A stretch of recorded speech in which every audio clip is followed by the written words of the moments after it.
the third quarter. So that was, I think, a real boost of confidence for investors.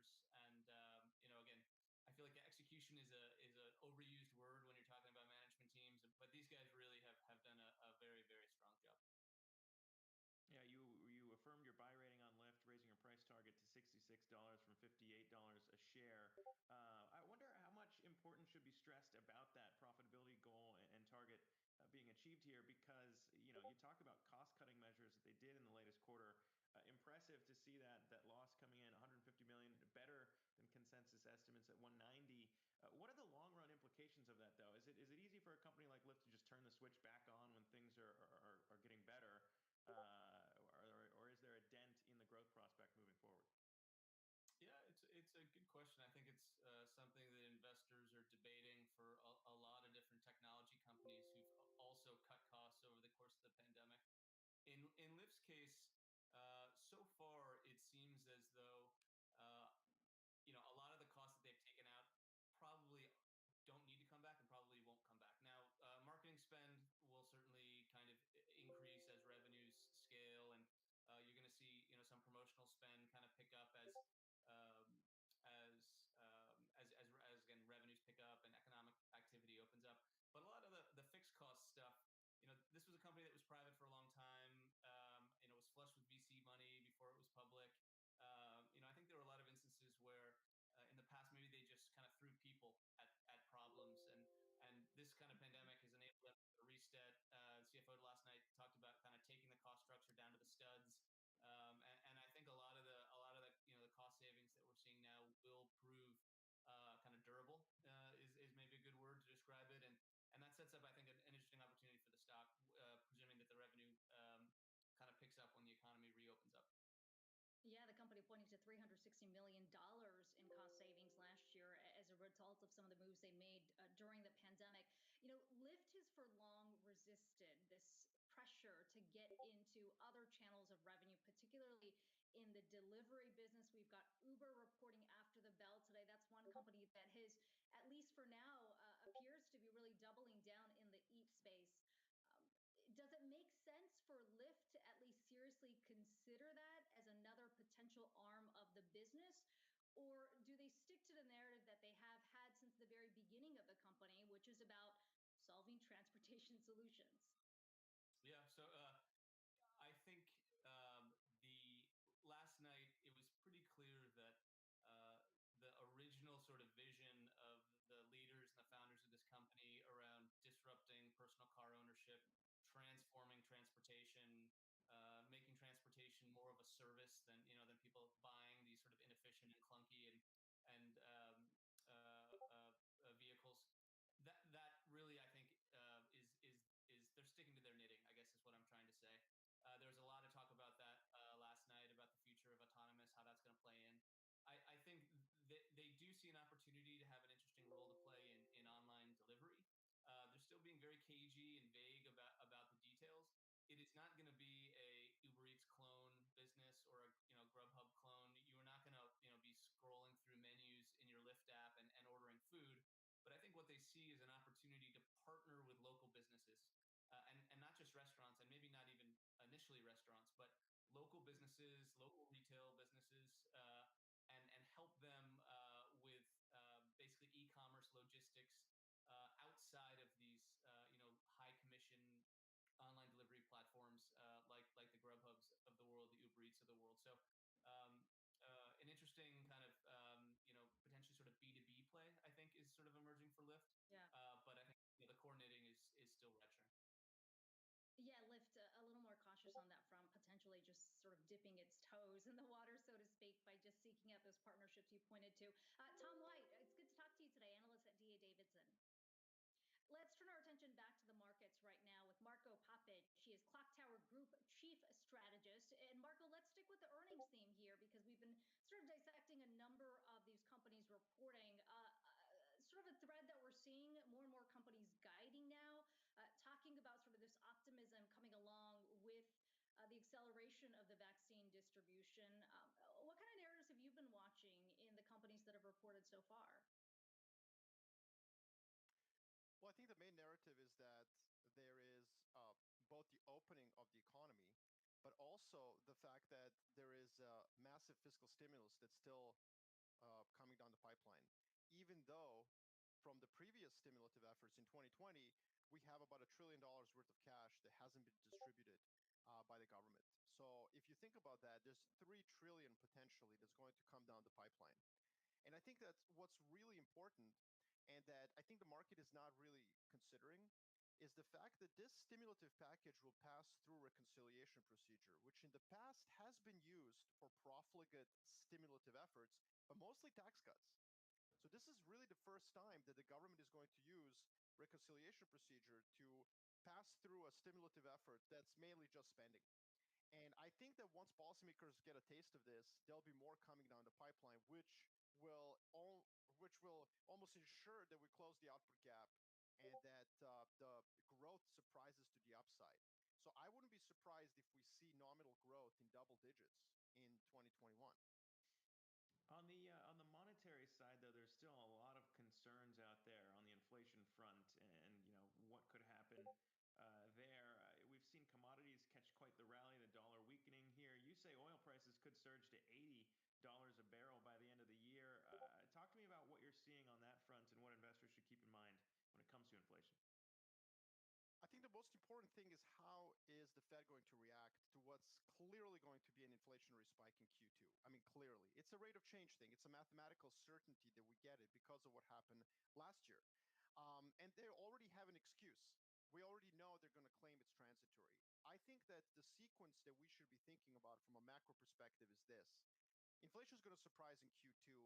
The Fed is going to say it's transitory. Inflation expectations, however, which are measured by economic agents responding to higher inflation, are going to respond because I don't think the CEOs or households think that it's going to be transitory. And then in Q3, I think we're going to have some indigestion in the market as the Fed has to start signaling at least a modest turn away from extreme dovishness. Now, I don't think they're going to get hawkish. I'm not saying they're going to start talking about raising rates. I'm just saying in Q3, there should be some indigestion. But then Q4 and then Q1 of next year, the market's going to reset higher. We're in a bull market. Marco, when you talk about a surprise coming, we're looking at core inflation at 1.4% right now. How significant do you see that spiking? I think core inflation by Q3 could be between 2 to 3% easily, and then in terms of headline, 5 to 6% even. Like the Fed's going to have to respond to that, and that's going to cause some indigestion at some point, probably Q3. But I would still think that eventually, how are they going to resolve any market turbulence? They'll err on the side of dovishness, at least until 2023, and that means we're in a bull market. But for investors, what it means is that it might be a shorter cycle than the last one. So waiting for corrections or waiting for momentum and technicals to get healthier, I think will mean missing out on chunks of performance. Yeah, I mean, obviously, it's an interesting time when it comes to inflation expectations, and obviously going to be a tough spot that the Fed might find themselves in later on this year as well. But Marko Papic, Clock Tower Group Chief Strategist, appreciate you coming on here to chat. Be well. Want to shift our attention back over to a stock on the move here. We've been watching the moves in Canopy Growth as well as the larger cannabis space in general. We're showing here the U.S. operators that strangely have not necessarily caught in the same boost that their Canadian peers have, particularly Canopy Growth. We were discussing that with the CEO of Canopy, David Klein, yesterday. But take a look at some of these moves on the Canadian side. Tilray up another 30% today. That stock is up more than 400% year to date. Incredible moves when you consider the fact that some of these Canadian companies really might not stand to benefit immediately from changes in the U.S. on a regulatory front. But just one of those things to keep an eye on. We've been seeing reports that some of these names have been getting mentioned in Reddit's Wall Street Bets, of course, the forum that drove GameStop stock higher, along with AMC. So interesting to see maybe some retail investors catching in on that, but perhaps misplaced guidance around those names versus the U.S. operators, something we'll be discussing later on in the show. And on the Canopy front, of note, Cowen analyst Vivian Azer, who we've had on the show, doubling her price target yesterday after hours, after we got that earnings update from Canopy Growth. We're going to take a quick break here on Yahoo Finance Live, but when we return, breaking down the updates on the COVID front, why variants have the medical community increasingly worried. We'll chat that. Stay with us.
Welcome back to Yahoo Finance Live. A bit of a pro-con situation on the coronavirus pandemic front. As we've been highlighting, cases in the U.S. continue to fall in terms of their daily average count relative to where we were back in January, but still more alarms being raised in the medical community around those new variants. We're hearing now from the CEO of Johnson & Johnson raising exactly the same outlook that we heard from the CEO of Moderna here on this show, that this pandemic could be with us, the coronavirus could be with us for years to come, requiring booster shots for several years. Here to break down where we sit in this pandemic fight, I want to bring on our next guest.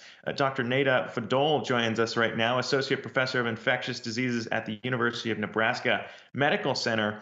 Dr. Fadol, I mean, obviously, we're still learning a lot about these variants and increasingly hearing about cases in the U.S., but what do you make of what we know about these, and really how it's a lot of the same things we had in place to fight this, just make sure that you're masking and social distancing? What do you make of it?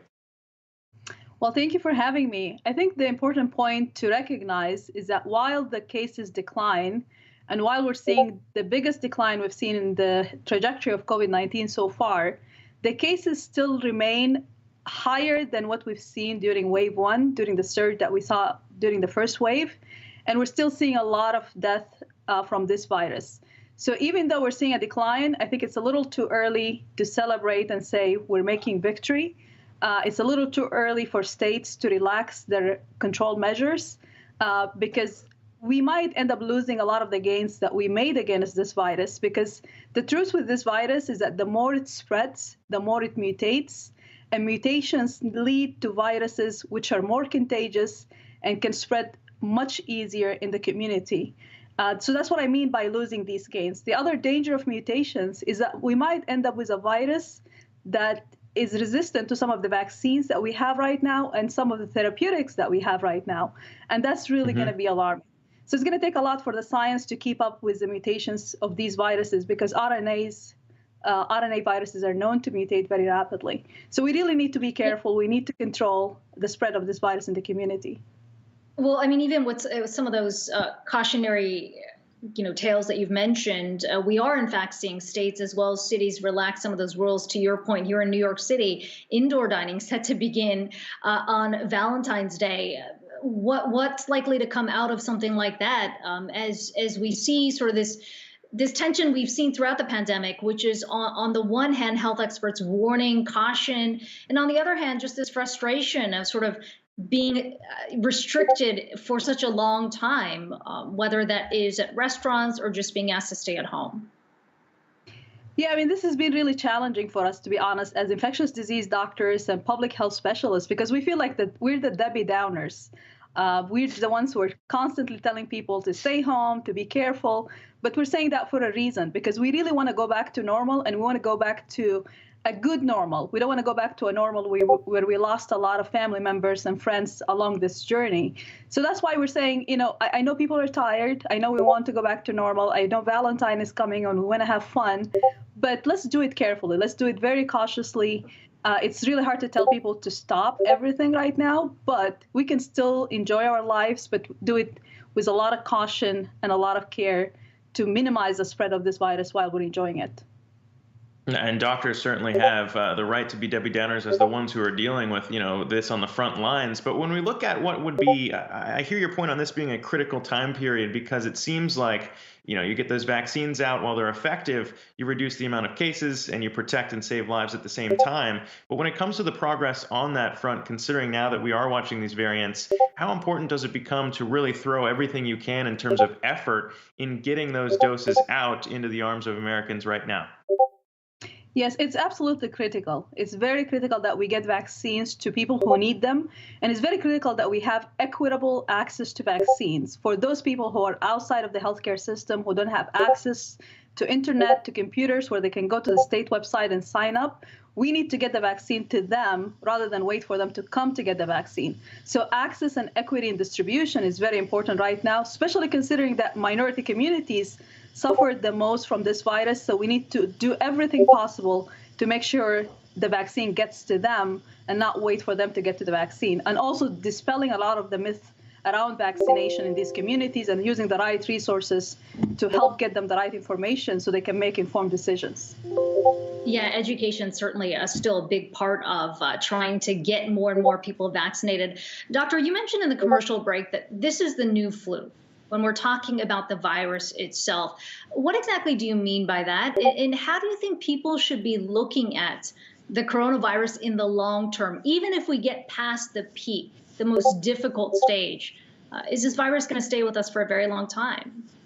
I think it's going to stay with us. I think we're going to see these hopefully very small peaks and valleys of the virus. We're not going to see what we're seeing right now, but I think we need to be prepared that this virus is here to stay. We're hoping at some point it's not going to be as lethal, it's not going to be as contagious, but we need to be prepared to be dealing with it for a few years down the line and maybe for the rest of our lives. It's a very sobering message there. Dr. Neda Fadol, Associate Professor of Infectious Diseases at the University of Nebraska Medical Center. It's good to talk to you today. Coming up, Microsoft doubles down on the future of remote work. Microsoft 365's corporate vice president joins us after the break to discuss the company's new Viva platform and how it plans to scale the business. We'll be right back.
The shift to work from home has led to huge boosts for Microsoft. No surprise there. The company has seen growth accelerate in everything from its cloud business to communication software.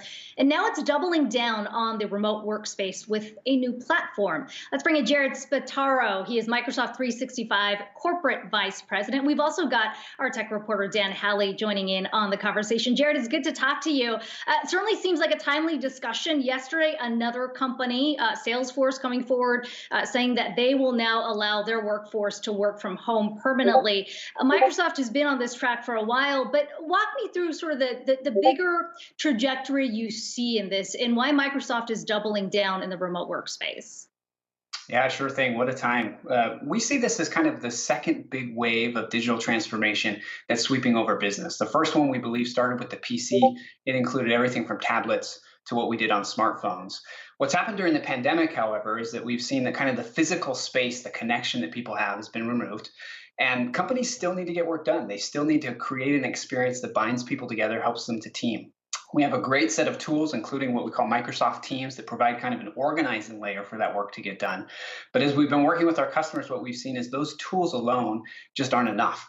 They need a way to kind of foster trust, to build corporate culture, to ensure that everybody is connected in a way that they have never been able to do previously with digital tools. And that's what this new platform, it's called Viva, is meant to do. It builds right on top of Teams, provides new experiences so that people can connect and get their work done. Jared, so, I guess going through Viva, we also have our own internal portal here at Yahoo Finance. And, I may or may not look at it very infrequently, but I guess, is this meant to kind of replace that and provide people with a means to kind of get an easier access to their corporate portal without having to go to a different website or without having to, jump out of the work they're already doing? Yeah, Dan, that's one aspect of what we're seeing here. So if you take it from the portal perspective, one of the biggest problems we've seen with portals, just as you indicated historically, has been getting people there. I think over time, people have published a lot of really great things in their company portals. The question was, did anybody see it? And so what we're trying to do with Viva is build directly within Teams. As we announced a couple of months ago, we have over 115 million daily active users in Teams. So again, that organizing layer is collaboration, communication, all together in one place. We want to meet those end users where they are, and then inject in essentially that communication that helps them to stay in touch, both with the organization and with other people that matter, other groups that matter. So yes, one aspect of it, as you indicate, in some ways could be thought of as almost like the modernization of the company portal. But beyond that, we also look at well-being. We're also providing things like insights. We're helping people to understand how they work and helping them to increase their performance. So it's much more than just the modernization of a portal. On that front, you've got a lot of clarity on spending of a lot of your enterprise customers. Certainly, a lot of that has been accelerated over the last year. But I wonder what you're seeing on that front in terms of the investments some of your clients are willing to put forward to really accelerate this remote work environment. And given that Microsoft has a number of the pieces in the stack, do you think that puts you at an advantage?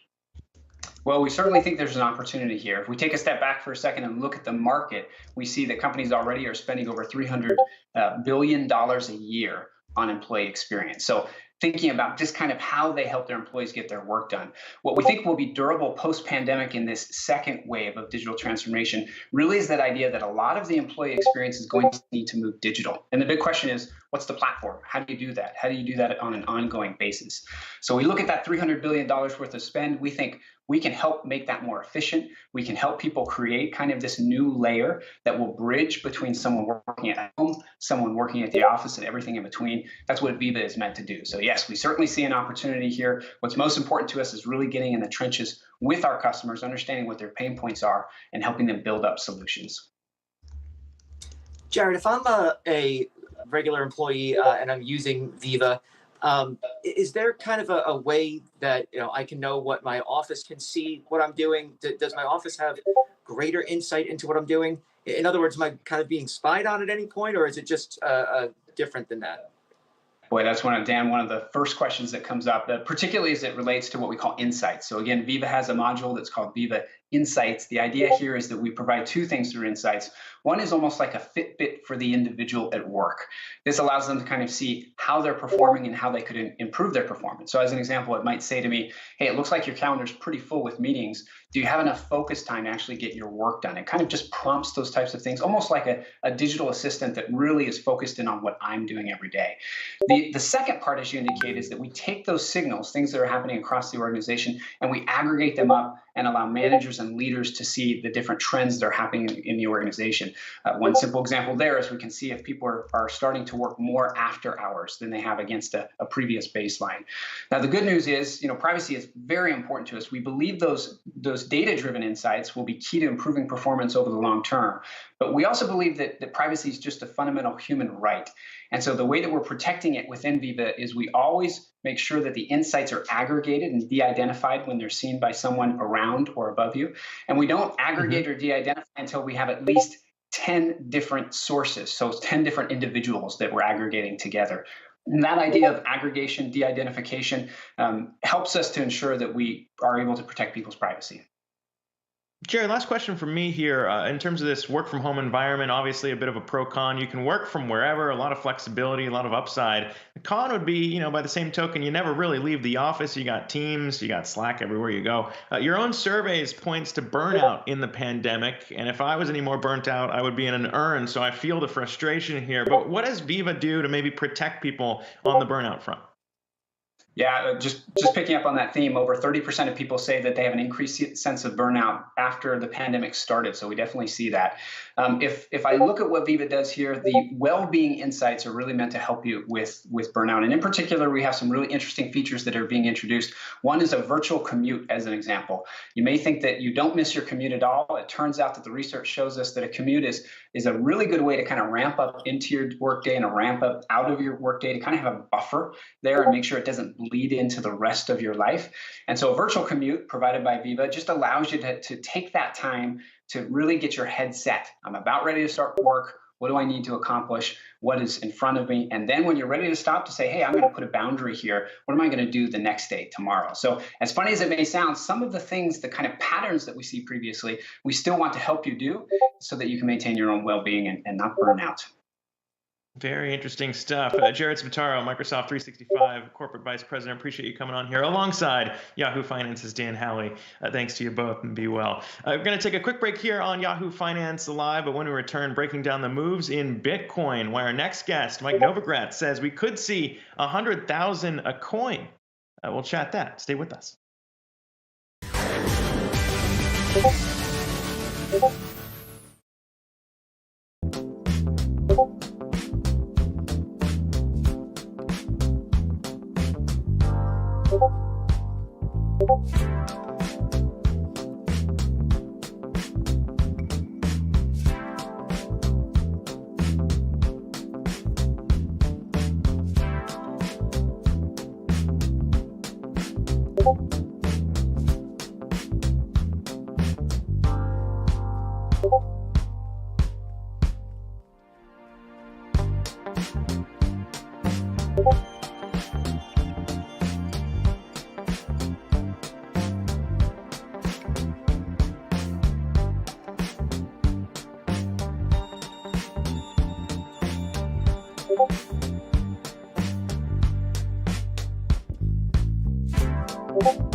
Welcome back to Yahoo Finance Live. As we see all three major indices in the red, interesting to see Bitcoin holding their gains this week, of course, sparked by Tesla's $1.5 billion investment into Bitcoin.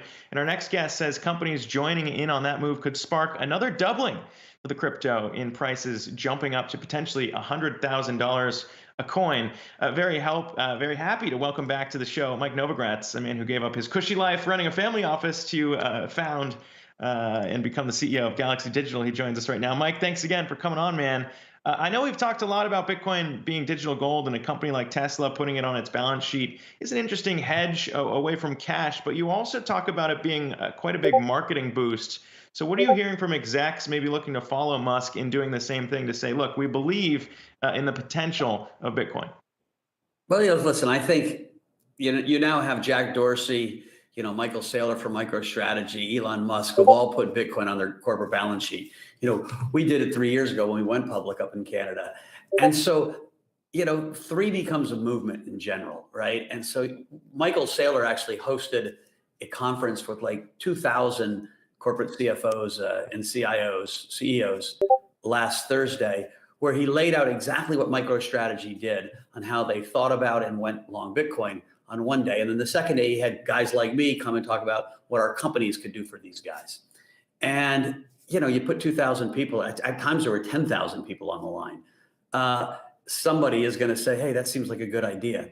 And so I think you're going to see a movement around corporate treasury for two main reasons. One is the dollar continues to be debased, right? Asset prices are going higher. And so you're protecting the value of your corporate treasury.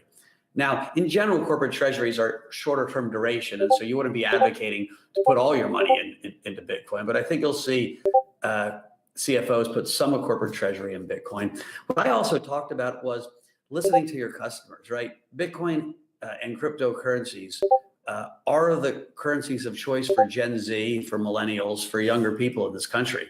And so if you're almost tone deaf to say it doesn't matter, right? It matters to them, right? Now, 30% of Americans own some piece of a crypto. And so it's becoming almost a negative if you don't do it. You're going to see more and more companies, like Tesla said, we're going to allow you to buy Teslas in different cryptocurrencies. Like, it will be insane if you're McDonald's or Bojangles or all these other companies and you don't move the same way. And so I think you're going to see this big movement of corporates, and that just adds to the fuel in Bitcoin. And, you know, Mike, I guess the follow-up to that would be, for a while, there was a debate about what exactly Bitcoin is, whether it was a store of value or it was actually a currency that could be used for payments. And it feels like we've sort of moved away from the payment side until we got that announcement from Tesla. Do you think that ups the case for that? Or ultimately, is it really just a digital asset that you don't see sort of being transactional on an everyday basis? I don't see Bitcoin being transactional. I see it being a digital store of wealth, right? A digital asset. I think there are other cryptos that will fight and win in the payment system, right?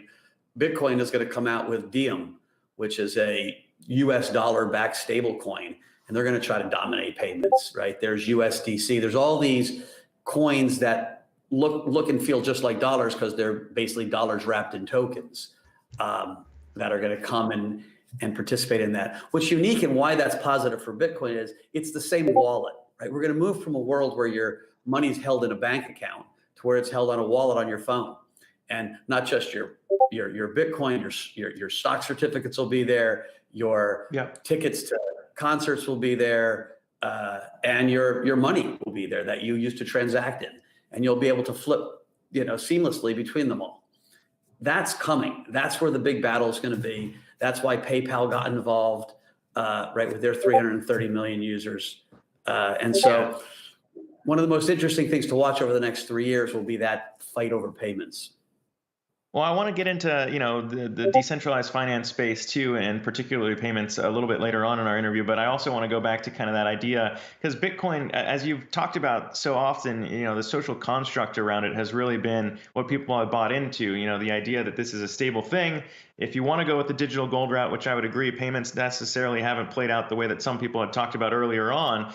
But with Bitcoin, how does that maybe drive the whole space in general once you become comfortable with, you know, the idea of putting dollars into Bitcoin that way, what it does to drive adoption in the rest of the crypto space? As myself, as someone who received Bitcoin first back in 2014 as a gift, it kind of triggers this understanding in the general space. So how do you see it spilling over if we do see Bitcoin 100,000? We're seeing that same journey happening, and it's happening faster and faster. So the journey is somebody convinces you to buy Bitcoin, and it's very confusing, and you put some Bitcoin in, and it starts going up, you get excited, it goes down, you get nervous. And after you make a little bit of money in it, you're like, well, what else is there to look at?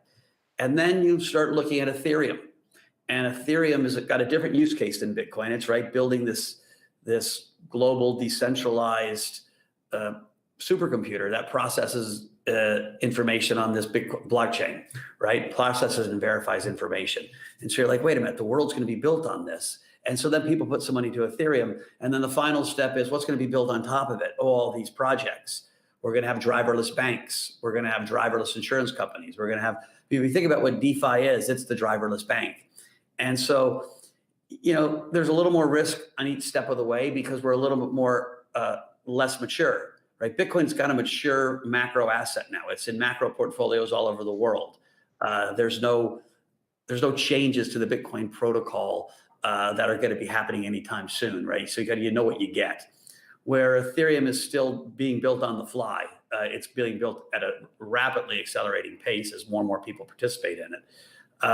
And the DeFi stuff is really kind of venture sandbox stuff, right? This will be the future in 3, 5, 6, 10 years, but it's not the future today. And so you move across that spectrum and you move higher up the risk spectrum. Mike, going back to your comments there on Ether, I wonder, with CME futures launching, how far do you think that goes in sort of growing Ether to being accepted, if that's the right word, in a bigger way? I mean, how significant is that move, you think? And ultimately, does that accelerate the adoption? I think it certainly accelerates people getting excited about it and price going higher. What will accelerate Ether's adoption, and Ether in the long run will be valued just like Facebook got valued as a network. So the more people that build on it, the more people that transact on it, the more people that are part of the Ether community will drive that price up. And so you can look at that chart and you can look at adoption of Ether, and they should be really correlated. I'd be lying to say there's not some store of value in Ether, right? Some people look at it as silver to Bitcoin's gold. I think it's the wrong way to look at it, but who am I to tell people how to look at things? And so, we're in such an early stage of this revolution. You'll have people buying it just because they have no idea how to value it, and they're going to hold it here. It will be an unbelievable, valuable piece of architecture if it fulfills its promise of being this global decentralized trust level. Yeah, we've heard a few people call for 10,000 already on Ether. That was from FundStrat. When you look at it too, just real quick, and we want to squeeze in a break, but real quick on Ether, around the futures that Akiko's talking about, we saw a big bust with Bitcoin after futures became tradable, and now that Ether has those too, I'd be curious to get your take on maybe where Ether's price goes. Yeah, so listen, when Bitcoin future came out, it was literally the peak of the mania in 2017, and it was one of the most poorly timed events. I think there was a lot more of the coincidence than causality in the crypto market, collapsing there. It was regulation showing up. It was also, there was no real understanding what was going on in the space. And so every coin was the next Bitcoin. And you just had this giant supply response to the excitement, and then it collapsed. We're in a very different place right now. We had 0 institutions participating in 2017, literally 0. And today we've got institutions from insurance companies to hedge funds to high net worth and asset management all participating. And, so I think the adoption of the ETH future on CME will happen 10 times faster than the Bitcoin future. And I think it'll be a positive for the price, not a negative for the price, given that listen, it's a little frenzied in the last week or two. And so you could have a correction, but we're not in the bubble. We're living in a revolution now, and we're in early innings of a revolution. Where I in 2017 said this was a speculative mania, it was a bubble. I don't think it is this time. I think we're really seeing real capital, real human capital. And I can tell you, at my own company, we are hiring some of the most talented people I've ever worked with almost daily. We will have hired 40 people probably in the first 5 months of the year. That's not because we're crazy; it's because we're seeing all kinds of business coming in. Yeah, no question. You're seeing significant growth there. Mike, we've got much more to get into here. We're going to take a quick break and pick up the conversation on the other side. We'll be right back.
Get a free year of Apple TV Plus.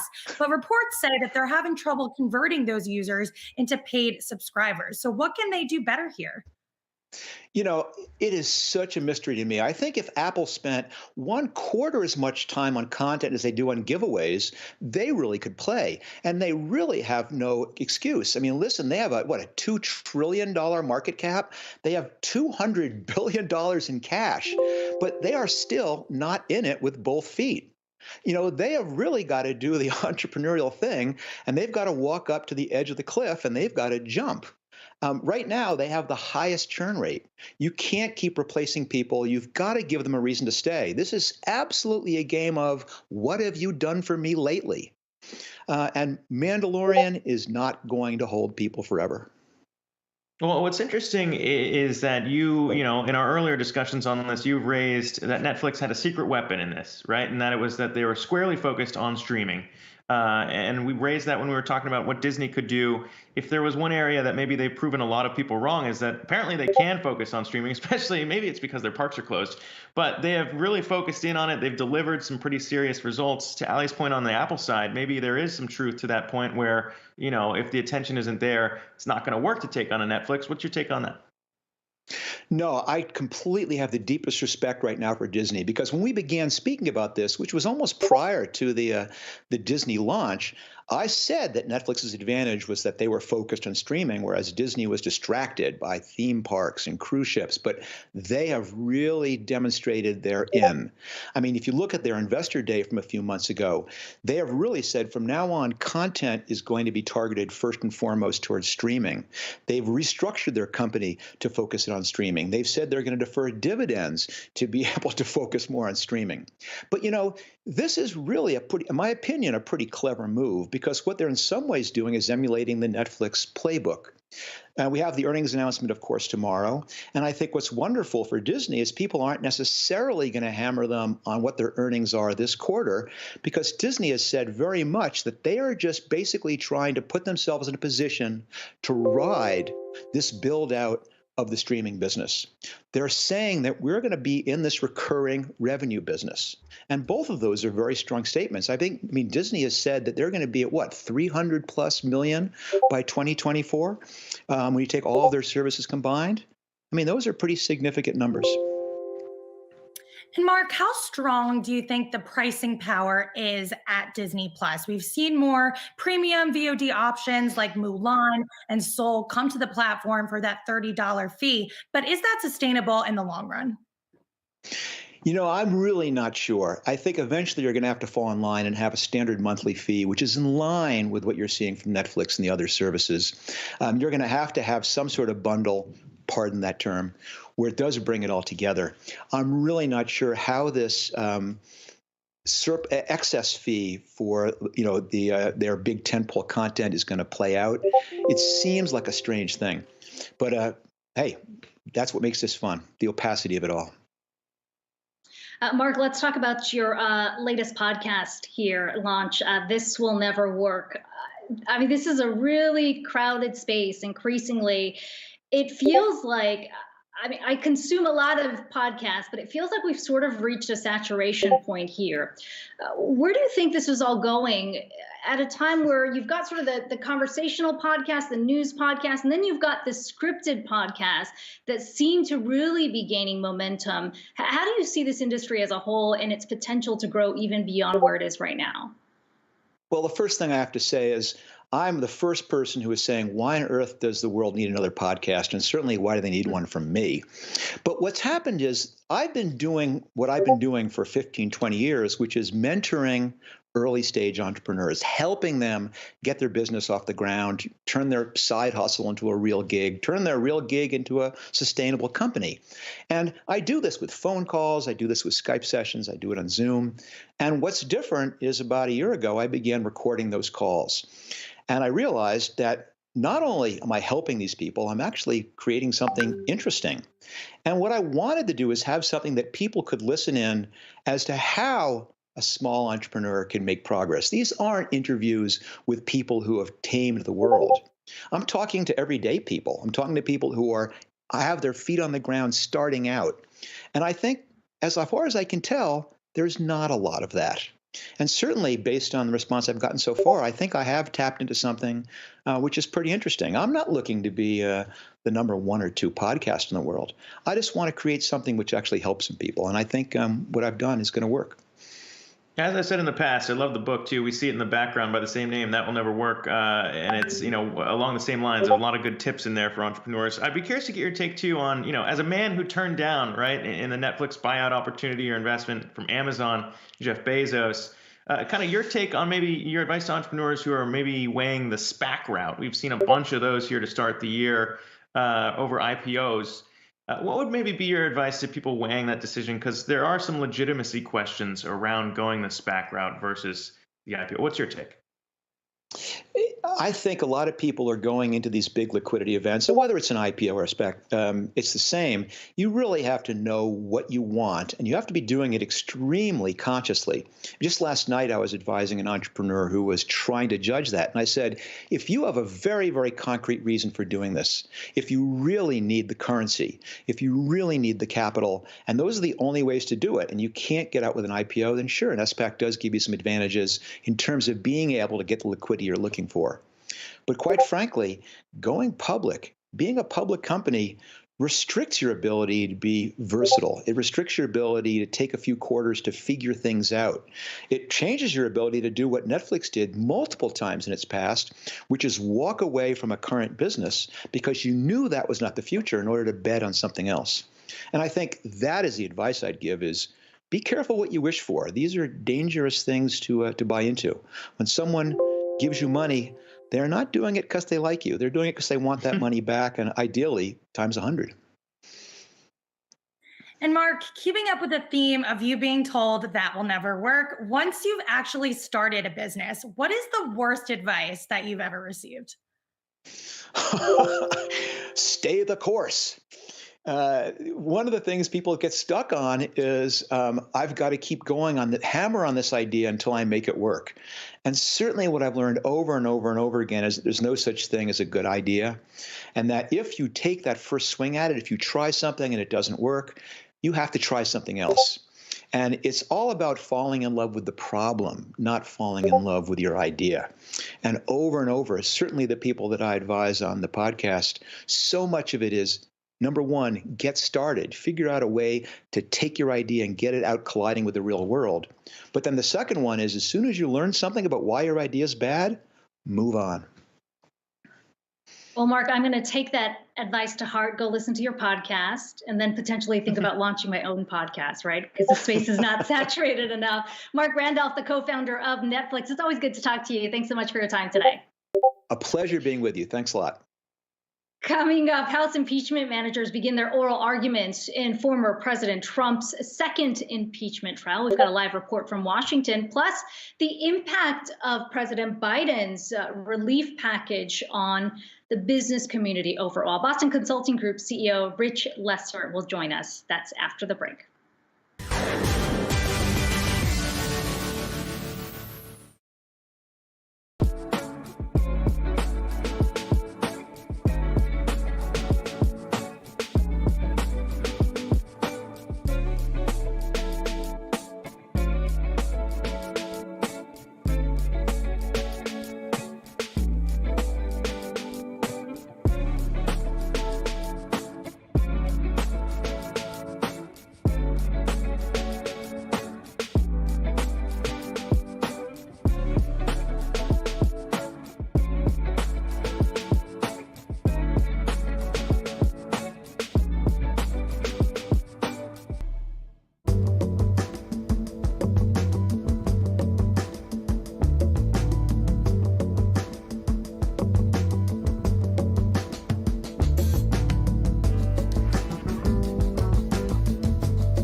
বোঝো না তোকে নদী ভরা ঢেউ বোঝো না নদী ভরা ঢেউ বোঝো না তোকে নদী ভরা ঢেউ বোঝো না তোকে কেন তোরি তোরি মিছে বাও বাও রে কেন তোরি তোরি মিছে বাও বাও রে নদী ভরা ঢেউ বোঝো না তোকে নদী ভরা ঢেউ বোঝো না এ ভব কান্ডারি আমায় বাঁচা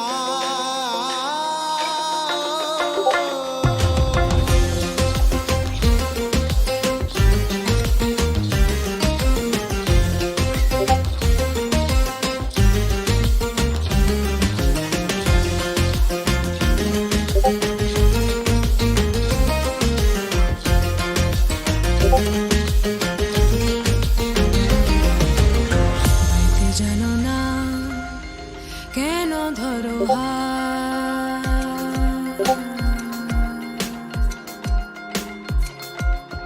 মাইতে জানো না কেন ধরো হাল মন মাঝি কাতর হলো রে মাতাল বুঝিয়ে বলো তারে যেতে হবে পারে বুঝিয়ে বলো তারে যেতে হবে পারে ও বেলার বেলার পানে চাও চাও রে চাও চাও রে নদী ভরা ঢেউ বোঝো না তোকে নদী ভরা ঢেউ বোঝো না তোকে কেন তোরি মিছে মিছে বাও বাও রে কেন তোরি তোরি মিছে বাও বাও রে নদী ভরা ঢেউ বোঝো না তোকে নদী ভরা ঢেউ বোঝো না তোকে নদী ভরা ঢেউ বোঝো না তোকে নদী ভরা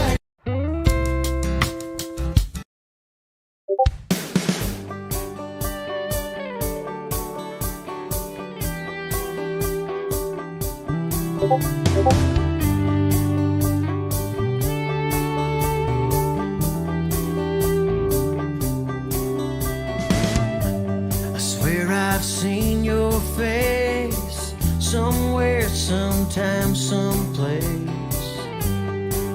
How could someone forget that smile?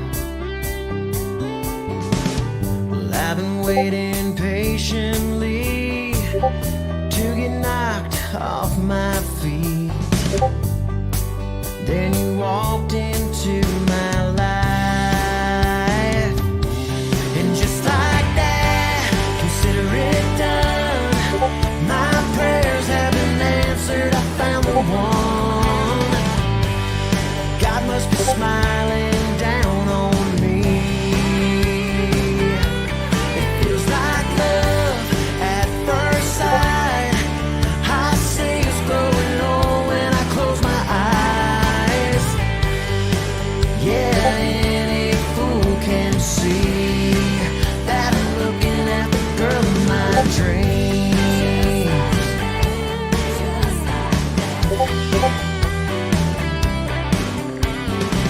Now all I need is to find the nerve, get your beautiful head to turn, and ask you what's your name. 'Cause you're not getting away this time. Tonight I'm gonna make you mine. Finally ask you on a date. And just like that, consider it done. My prayers have been answered. I found the one. God must be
Smile off my face.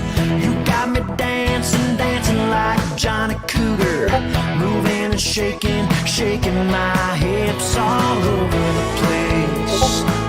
Yeah, I'm shaking all over the place, and I'm singing, ooh, yeah, yeah, yeah, girl, you're crazy beautiful.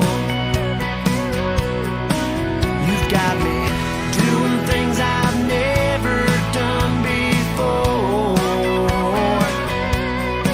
and I'm saying, ooh, yeah, yeah, yeah, girl, you're crazy beautiful.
this trial.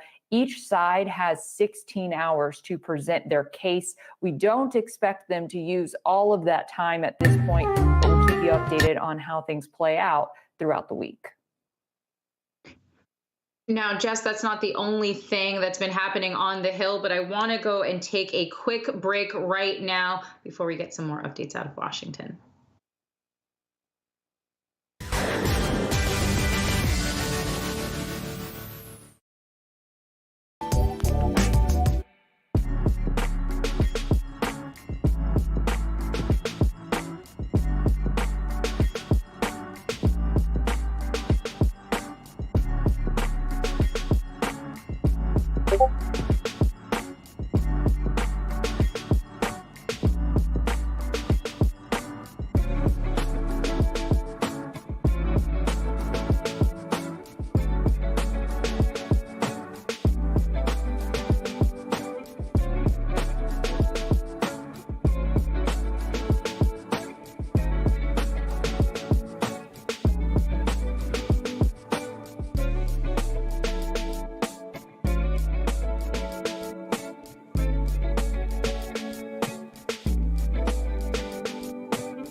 Welcome back to Yahoo Finance Live. Let's continue our conversation with Yahoo Finance's chief political correspondent, Jessica Smith. She just gave us some updates on that impeachment trial, but now we also have some additional news on stimulus. Hey, Jess. Yeah, Kristen, today House committees are working on their different provisions as part of the $1.9 trillion stimulus plan that President Biden has put forward. 4 different committees are holding markups today, so working on the sections of the bill that fall under their jurisdiction. The House Ways and Means Committee is meeting now. We heard from the top Republican and Democrat on that committee. They're working on those enhanced unemployment benefits, stimulus checks, and the expanded child tax credit. The top Republican ranking member, Kevin Brady, really bashed the plan. He particularly noted his opposition to those enhanced unemployment benefits and stimulus checks. Let's listen. Why should anyone get paid more by taxpayers to stay home than to get back to work? There is a third round of stimulus checks that many experts admit are probably more a political stimulus than an economic one, costing nearly $500 billion. These checks do little to help Main Street businesses survive or get people back to work. Anyone who thinks we will recover without intervention isn't paying attention. Unfortunately, too many Americans have been left behind in this haphazard, every state for itself response to the crisis at hand. Now, early this morning, the House Education and Labor Committee passed their portion of the bill. They worked through the night to get this done, and that portion did include the measure to increase the federal minimum wage to $15 by 2025. There was a lot of debate on that issue, but ultimately, Democrats did pass it. The bill also included nearly $130 billion to safely reopen schools, another $40 billion for higher education, $40 billion for childcare, and then strengthened worker protection. That bill is now going to the Budget Committee. The Budget Committee will put together all of these different bills that the committees are working on and wrap it up into one before it can go to the House floor. Kristen?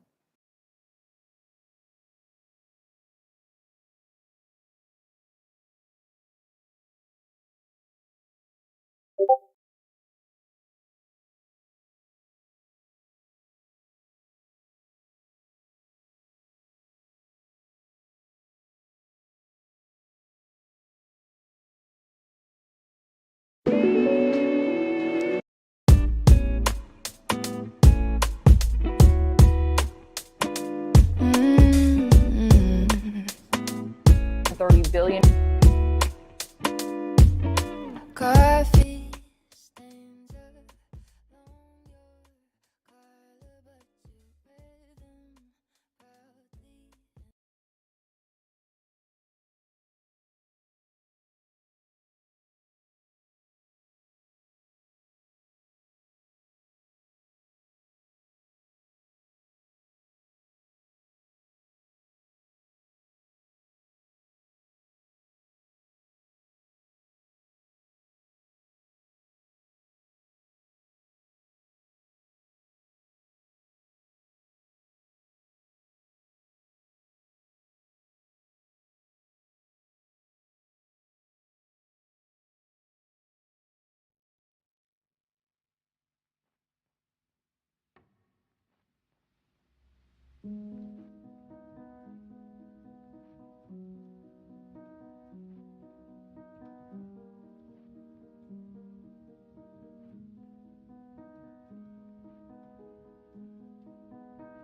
to waste. I wanna love you, but life doesn't wait.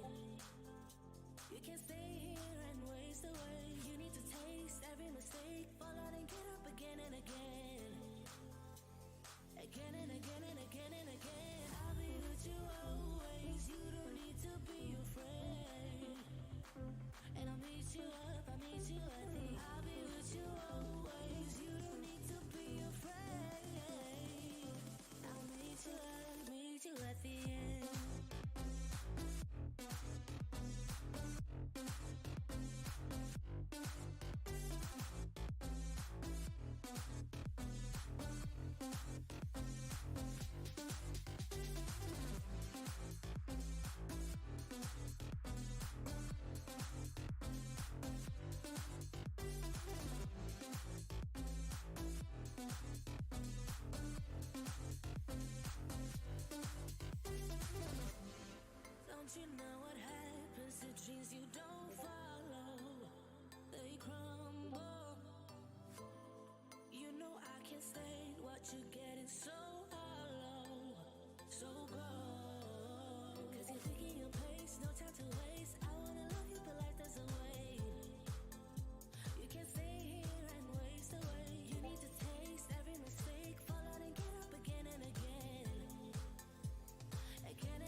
to the heart.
post,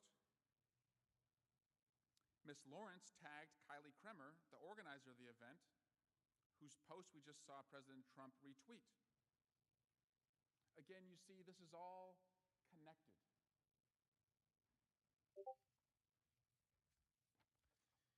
I won't show you all of the Twitter statements, and there are a lot, but here's one more. President Trump retweeted another of Ms. Kremer's posts, which had all the details of January 6th, with the same hashtags: March for President Trump, do not certify, stop the steal. And in response, President Trump, he writes back, I will be there. Historic day. Before Congress, I prosecuted violent crimes in California as an Alameda County Deputy District Attorney. And when you investigate and prosecute violent crimes, you have to distinguish. Was this a heat of passion crime, or was it something more deliberate, planned, premeditated? The evidence here on this count is overwhelming. President Trump's conduct leading up to January 6th was deliberate, planned, and premeditated. This was not one speech, not one tweet. It was dozens in rapid succession with the specific details. He was acting as part of the host committee. In fact, when he had assembled his inflamed mob in D.C., he warned us that he knew what was coming. This was President Trump's statement the night before the attack. I should say this was one of his dozens of statements on Twitter in the hours leading up to the attack. I hope the Democrats, and even more importantly, the weak and ineffective rhino section of the Republican Party, are looking at the thousands of people pouring into D.C. They won't stand for a landslide victory to be stolen. At Senate Majority Leader, at John Cornyn, at Senator John Thune. Thousands of people pouring into D.C. who won't stand for the landslide election to be stolen. It's all right there. And he tags senators to pressure you to stop this. And he warns all of us that his thousands of supporters, whom you'll see that the FBI had warned were armed and targeting the Capitol, won't stand for us certifying the results of the election. This was never about one speech. He built this mob over many months with repeated messaging until they believed that they had been robbed of their vote and they would do anything to stop the certification. He made them believe that their victory was stolen and incited them so he could use them to steal the election for himself. This election was rigged. This is tyranny against the people of the United States, and we are not standing for it anymore. If we don't root out the fraud, the tremendous and horrible fraud that's taken place in our 2020 election, we don't have a country anymore. The left lies, they cheat and they steal. They are ruthless, and they are hell-bent on getting power and control by any means necessary. You, Chris, take 3 steps back. Move back. Can't let it happen.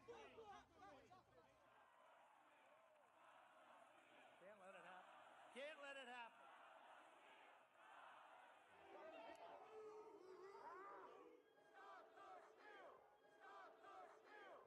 The Democrats are trying to steal the White House. You cannot let them.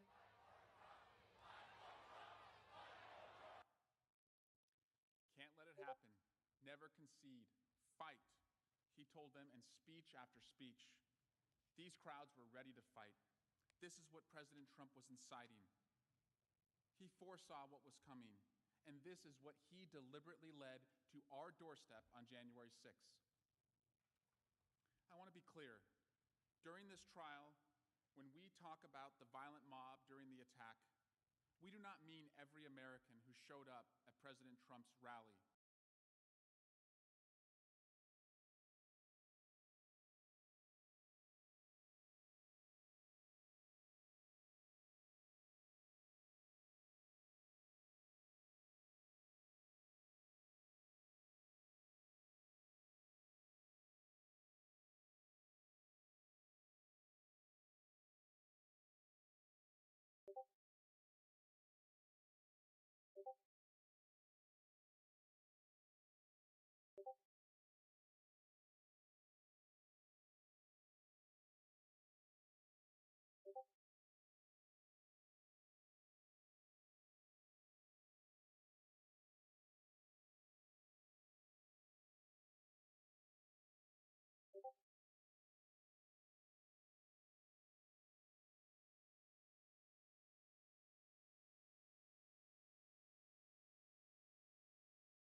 were primed and angry and ready to fight, he escalated and channeled their rage with a call to arms. Show up on January 6th, at the exact time the votes of the American people were being counted and certified, and then march to the Capitol and fight like hell. He told this to thousands of people who were armed to the teeth, targeting us and determined to stop the Electoral College count. What our commander-in-chief did was wildly different from what anyone here in this room did to raise election concerns. This was a deliberate, premeditated incitement to his base to attack our Capitol while the counting was going on. And it was foreseeable, especially to President Trump, who warned us he knew what was coming. This is what the evidence has overwhelmingly shown and will show in this trial. And it's also the truth.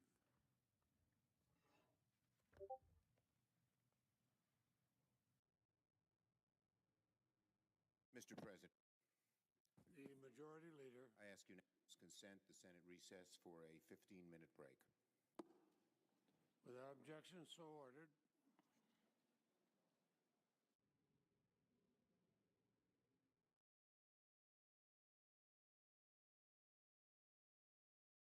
All right, you've been watching the beginning of the second impeachment trial of former President Trump. We're going to take you to break right now and come back when the senators come back from recess. This is Quick Take.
Our generation's biggest problem. Climate change is happening. And the world's most innovative solutions. Transport, industry, buildings, electricity, all of those things. Everything you need to know about our changing environment, the politics of global warming. We can and we will deal with climate change. In the fight against climate change, Bloomberg Green has you covered.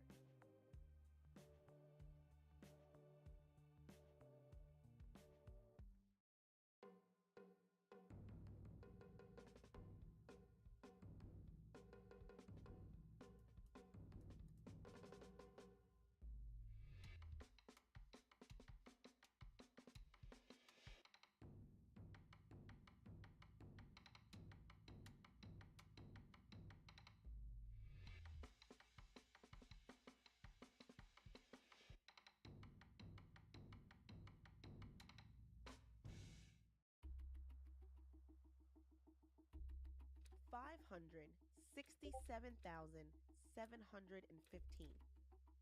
That's how many homeless people the U.S. Department of Housing and Urban Development counted on a cold January night in 2019.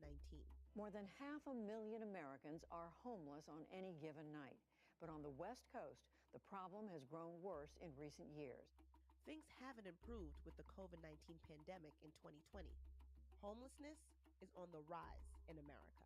San Francisco is rushing to contain a coronavirus outbreak that hit its biggest homeless shelter. The homeless population in the county is up 13% from last year, as the city of LA saw a 14% jump. Homelessness is growing, and governments have done too little, too late.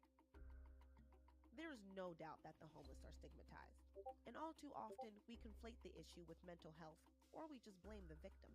Most people blame homelessness on the person, that they're a bum, or they're lazy, or they made bad decisions. If homelessness was a punishment for bad decisions, we'd all be homeless. But this is a complex issue, and no two stories are alike. There are actually a huge range of forces that often kind of come together and compound one another when it comes to how an individual falls into homelessness. But how did we get here? How did a nation with such wealth and prosperity wind up with 500,000 people on the streets? And more importantly, what can we do about it? It really is an urgent problem, and there's no reason that we shouldn't fix it. I zoomed in with a journalist, 2 nonprofit execs, and a formerly displaced activist to better understand the confounding issue of America's homeless.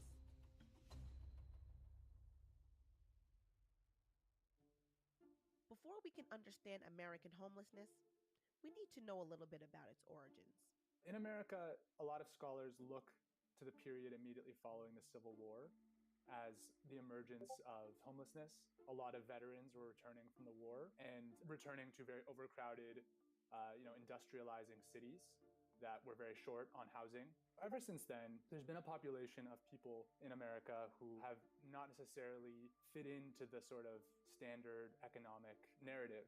Fields like logging, fishing, mining, they wouldn't really have what we would think of as a stable home. Many people who were what we would call homeless actually did have shelter in places like single-room occupancy, apartments and hotels, in what they would call flop houses. In the 1950s and 60s, there was, at that time, urban renewal in cities. So there were just, numerically speaking, a lot fewer of these sort of transitional, very inexpensive housing options. A lot of low-income minority neighborhoods in American cities were ripped apart. A lot of the housing that existed in those neighborhoods was also gone. You have more deinstitutionalization of people experiencing mental illness, starting in the late 70s and 80s. The Department of Housing and Urban Development is getting defunded to a significant degree. And then just deindustrialization and rising economic inequality created a larger population of people that are sort of living in extreme poverty. Now that, of course, is a very abridged version of the history of American homelessness. But the main takeaway seems to be that there is no one cause of the problem. The reason that people fall into homelessness is that there's basically a series of unfortunate events that befall them. Some of those include losing a job. They include domestic violence. That's a leading issue for women in particular and families. Returning from war and experiencing post-traumatic stress, losing benefits, whether healthcare or welfare, having a health problem that costs a huge amount of money and bankrupts somebody. If you mix one of those things, or add multiple of those forces together, add in addiction or mental health issues. While a multitude of factors can and do contribute to homelessness, what it really boils down to is right in the name: homes. The truth is, the leading cause of homelessness is the lack of affordable housing. People are not earning enough money to pay for the housing that's available, essentially. There are approximately 11 million low-income renters in America. Research from the Federal Reserve found that 59% of Americans are one paycheck away from being homeless. For every 10 of the lowest income renters, there's fewer than 4 apartments that are affordable to them. And so because there's such a shortage, we have nearly 8 million of the lowest income renter households, families, who are paying at least half of their income towards their rent. And many are paying much more. They're paying 60, 70, 80% of their income just to keep a roof over their heads. So it's sort of like a game of musical chairs. You have the chairs are getting pulled away, and there are just more people than there are chairs to sit in. COVID-19 has proven to be the straw that broke the camel's back for many of these struggling households.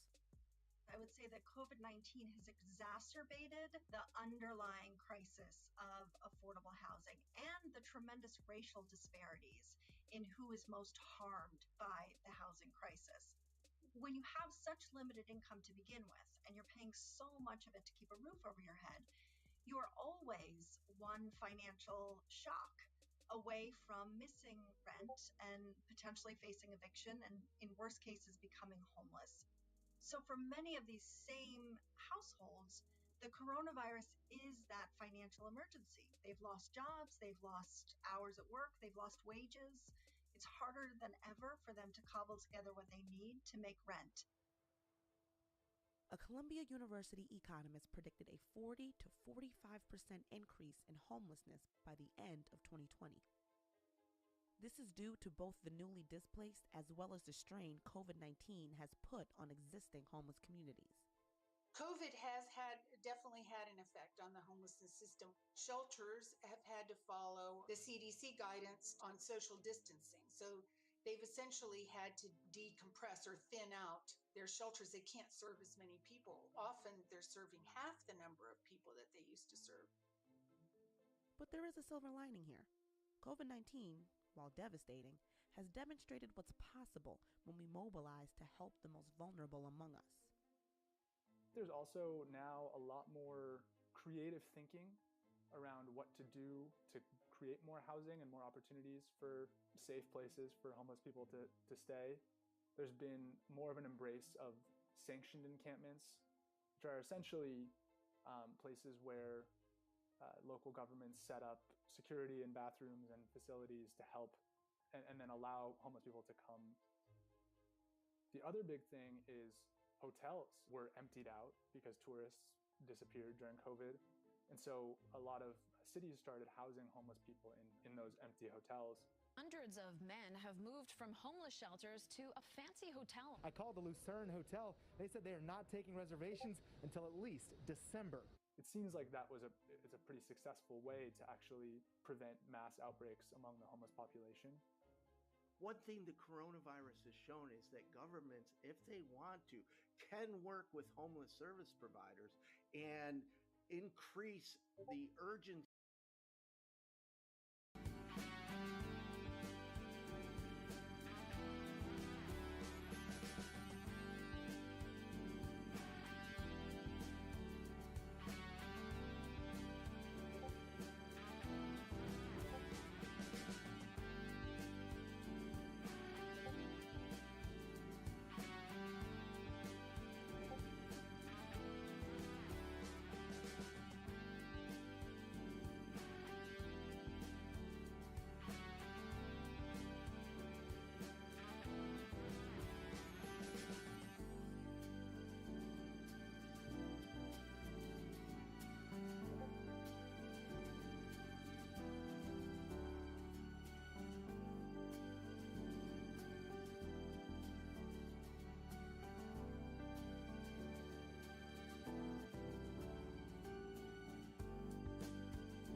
and welcome to the 583rd meeting of the Economic Club of New York. This is our 114th year of the club.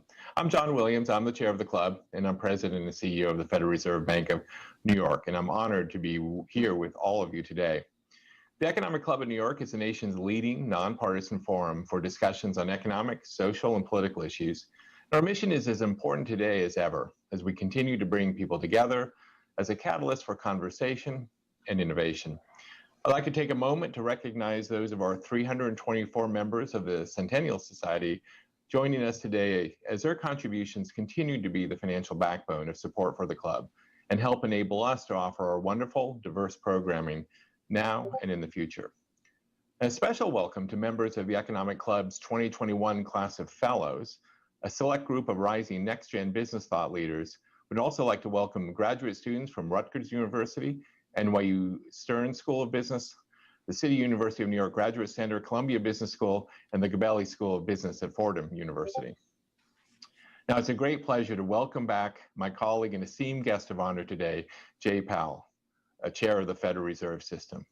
He took office as chair of the Board of Governors of the Federal Reserve System on February 5th, 2018, and also serves as chair of the Federal Open Market Committee, the Fed's monetary policy making body. Now, Jay served as a member of the Board of Governors since taking office on May 25th, 2012. Now, prior to his appointment to the Federal Reserve Board, he was a visiting scholar at the Bipartisan Policy Center in Washington, D.C., where he focused on federal and state fiscal issues. And from 1997 through 2005, Jay was a partner of the Carlyle Group. And before that, he served as an assistant secretary and as undersecretary of the Treasury under President George, with responsibility for policy on financial institutions, the Treasury debt market, and related areas. And prior to joining that administration, Jay worked as a lawyer and investment banker in New York City. Now, in addition to his service on corporate boards, Jay served on the boards of charitable and educational institutions, including the Bentheim Center for Finance at Princeton University, the Nature Conservancy of Washington, D.C. and Maryland, and he's received his undergraduate degree in politics from Princeton University and earned his law degree from Georgetown University, where he was editor-in-chief of the Georgetown Law Journal. Following Chair Powell's address, we'll have a Q&A session with two distinguished questioners from the club.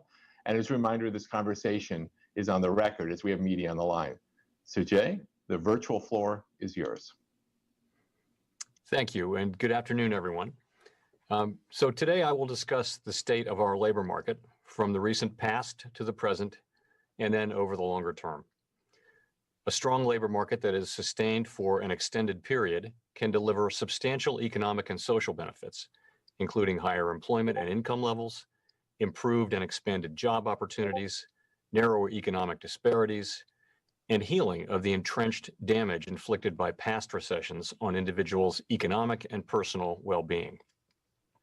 At present, we are a long way from such a labor market. Fully realizing the benefits of a strong labor market will take continued support from both near-term policy and longer-run investments so that all those seeking jobs have the skills and opportunities that will enable them to contribute to and share in the benefits of prosperity. We need only look to February of last year to see how beneficial a strong labor market can be. The overall unemployment rate was 3.5%, the lowest in a half century. The unemployment rate for African Americans also reached historical lows. Prime-age labor force participation was the highest in over a decade, and a high proportion of households saw jobs as plentiful. Overall wage growth was moderate, but wages were rising more rapidly for earners on the lower end of the scale. These encouraging statistics were reaffirmed and given voice by those we met and conferred with, including the community labor and business leaders, retirees, students, and others we met with during the 14 Fed Listens events we conducted in 2019. Many of these gains had emerged only in the later years of the expansion. The labor force participation rate, for example, had been steadily declining from 2008 to 2015, even as the recovery from the global financial crisis unfolded.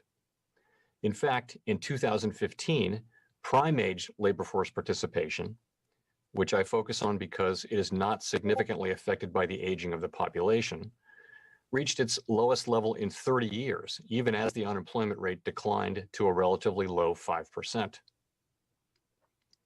Also concerning was that much of the decline in participation up to that point had been concentrated in the population without a college degree.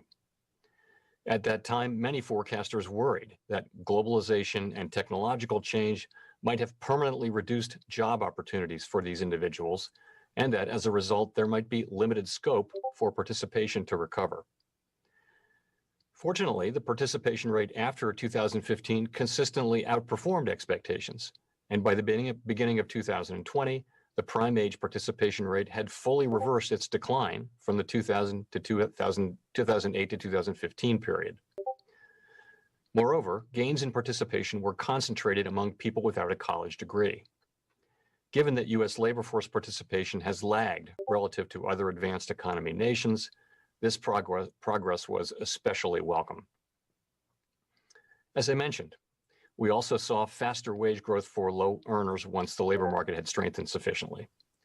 Nearly 6 years into the recovery, wage growth for the lowest earning quartile had been persistently modest and well below the pace enjoyed by other workers.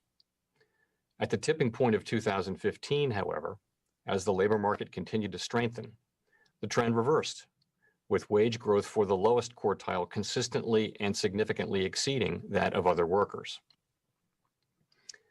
At the end of 2015, the Black unemployment rate was still quite elevated at 9%, despite the relatively low overall unemployment rate.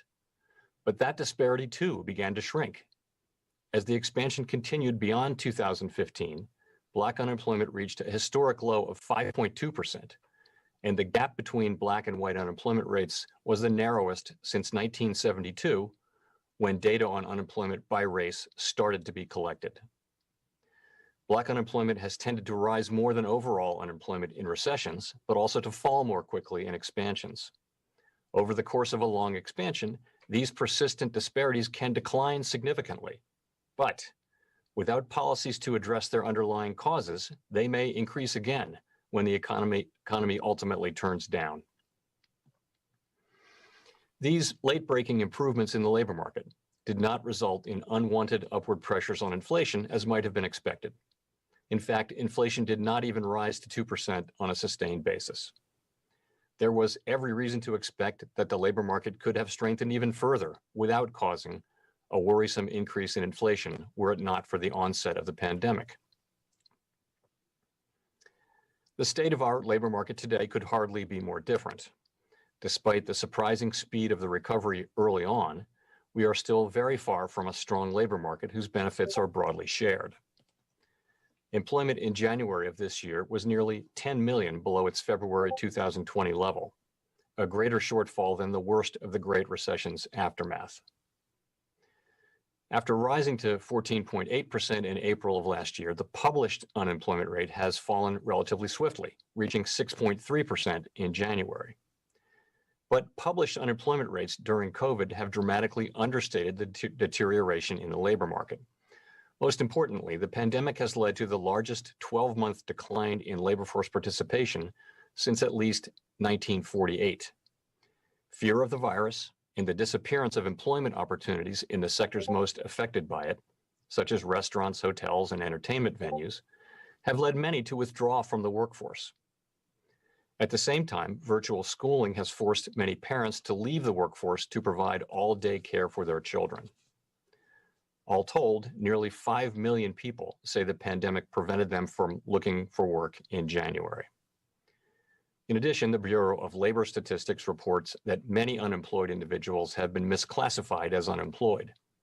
Correcting this misclassification and counting those who have left the labor force since last February as unemployed would boost the unemployment rate to close to 10% in January. Unfortunately, even those grim statistics understate the decline in labor market conditions for the most economically vulnerable Americans. Aggregate employment has declined 6.5% since last February, but the decline in employment for workers in the top quartile of the wage distribution has been only 4%, while the decline for the bottom quartile has been a staggering 17%. Moreover, employment for these workers has changed little in recent months, while employment for the higher wage groups has continued to improve. Similarly, the unemployment rate for Blacks and Hispanics have risen significantly more than for whites since February 2020. As a result, economic disparities that were already too wide have widened further. In the past few months, improvement in labor market conditions stalled as the rate of infections sharply increased. In particular, jobs in the leisure and hospitality sector dropped over 500,000 in December and a further 61,000 in January. The recovery continues to depend on controlling the spread of the virus, which will require mass vaccinations in addition to continued vigilance in social distancing and mask wearing in the meantime. Since the onset of the pandemic, we've been concerned about its longer run effects on the labor market. Extended periods of unemployment can inflict persistent damage on lives and livelihoods, while also eroding the productive capacity of the economy. And we know from the previous expansion that it can take many years to reverse the damage. At the start of the pandemic, the increase in unemployment was almost entirely due to temporary job losses. Temporarily laid off workers tend to return to work much more quickly on average than those whose ties to their former employers are permanently severed. But as some sectors of the economy have continued to struggle, permanent job loss has increased. So too has long-term unemployment. Still, as of January, the level of permanent job loss as a fraction of the labor force was considerably smaller than during the Great Recession. Research shows that the Paycheck Protection Program has played an important role in limiting permanent layoffs and preserving small businesses. The renewal of this program this year, in the face of another surge in COVID-related job cuts, is an encouraging development. Of course, in a healthy market-based economy, perpetual churn will always render some jobs obsolete as they are replaced by new employment opportunities. Over time, workers and capital move from firm to firm and from sector to sector. It is likely that the pandemic has both increased the need for such movements and brought forward some movement that would have occurred eventually. So how do we get from where we are today back to a strong labor market that benefits all Americans and that starts to heal the damage already done? And what can we do to sustain those benefits over time? Experience tells us that getting to and staying at full employment will not be easy. In the near term, policies that bring the pandemic to an end as soon as possible are paramount. In addition, workers and households who struggle to find their place in the post-pandemic economy are likely to need continued support. The same is true for many small businesses that are likely to prosper again once the pandemic is behind us. Also important is a patiently accommodative monetary policy stance that embraces the lessons of the past about the labor market in particular and the economy more generally. I described several of those important lessons as well as our new policy framework at the Jackson Hole Conference last year. I've already mentioned the broad-based benefits that a strong labor market can deliver and noted that many of these benefits only arose toward the end of the previous expansion. I also noted that these benefits were achieved with low inflation. Indeed, inflation has been much lower and more stable over the past 3 decades than in earlier times. In addition, we have seen that the longer-run potential growth rate of the economy appears to be lower than it once was, in part because of population aging, and that the neutral rate of interest, or the rate consistent with the economy being at full employment with 2% inflation, is also much lower than before. A low neutral rate means that our policy rate will be constrained more often by the effective lower bound. That circumstance can lead to worse economic outcomes, particularly for the most economically vulnerable Americans. To take these economic developments into account, we made substantial revisions to our monetary policy framework as described in the FOMC's Statement on Longer Run Goals and Monetary Policy Strategy. This revised statement shares many features with its predecessor, including our view that longer run inflation of 2% is most consistent with our mandate to promote maximum employment and price stability. But it also has some innovations. The revised statement emphasizes that maximum employment is a broad and inclusive goal. This change reflects our appreciation for the benefits of a strong labor market, particularly for many in low and moderate income communities. Recognizing the economy's ability to sustain a robust job market without causing an unwanted increase in inflation, The statement says that our policy decisions will be informed by our assessments of the shortfalls of employment from its maximum level, rather than by deviations from its maximum level. This means that we will not tighten monetary policy solely in response to a strong labor market. Finally, to counter the adverse economic dynamics that could ensue from declines in inflation expectations in an environment where our main policy tool is more frequently constrained, we now explicitly seek to achieve inflation that averages 2% over time. This means that following periods when inflation has been running persistently below 2%, appropriate monetary policy will likely aim to achieve inflation moderately above 2% for some time, in the service of keeping inflation expectations well anchored at our 2% longer run goal. Our January post-meeting statement on monetary policy implements this new framework. In particular, we expect that it will be appropriate to maintain the current accommodative target range of the federal funds rate until labor market conditions have reached levels consistent with maximum employment and inflation has risen to 2% and is on track to moderately exceed 2% for some time. In addition, we will continue to increase our holdings of Treasury securities and agency mortgage-backed securities by $80 billion and $40 billion per month, respectively, until substantial further progress has been made toward our maximum employment and price stability goals. 75 years ago, in the wake of World War II, the United States faced the challenge of reemploying millions amid a major restructuring of the economy toward peacetime ends. Part of Congress's response was the Employment Act of 1946, which states that it is the continuing policy and responsibility of the federal government to use all practicable means to promote maximum employment. As later amended in the Humphrey-Hawkins Act, this provision formed the basis of the employment side of the Fed's dual mandate. My colleagues and I are strongly committed to doing all we can to promote this employment goal. Given the number of people who have lost their jobs and the likelihood that some will struggle to find work in the post-pandemic economy, achieving and sustaining maximum employment will require more than supportive monetary policy. It will require a society-wide commitment with contributions from across government and the private sector. The potential benefits of investing in our nation's workforce are immense. Steady employment provides more than a regular paycheck.